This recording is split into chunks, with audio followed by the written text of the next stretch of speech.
मन में राम का नाम न हो उस भजन को गाना ना चाहिए।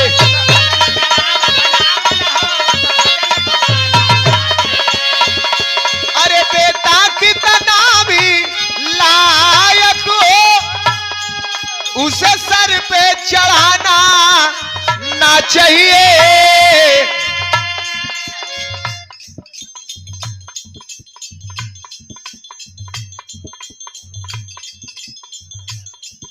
भैसाहा के धरती से आदरणीय आप मोनू सिंह जी, आपके कर कमलों द्वारा 101 रुपए का आशीर्वाद। बहुत बहुत प्रणाम, उपस्थित जनता का प्रणाम। टकटैया के धरती से आप कोटेदार महोदय हैं, बहुत बहुत प्रणाम। परबसपुर के धरती से राजेंद्र यादव जी 101 रुपया।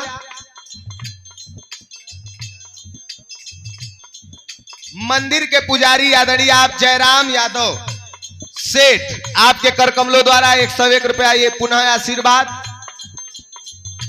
और 100 रुपया का आशीर्वाद आदरणीय आप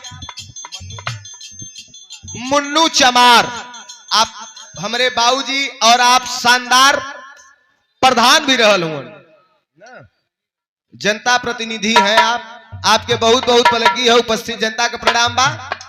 बेटा कितना भी लायक हो उसे सर पे चढ़ाना ना चाहिए।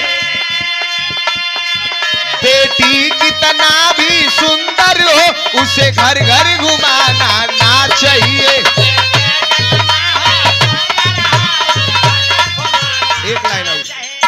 बेटी कितना भी सुंदर हो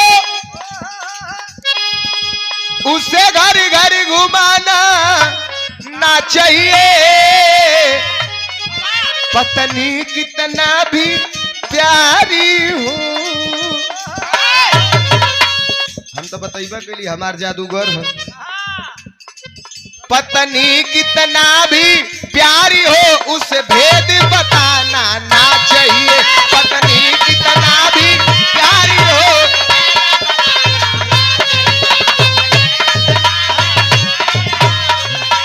अरे ना चाहिए।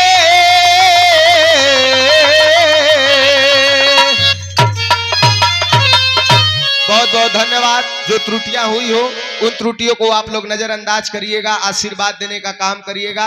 अब हर से आप लोगों ने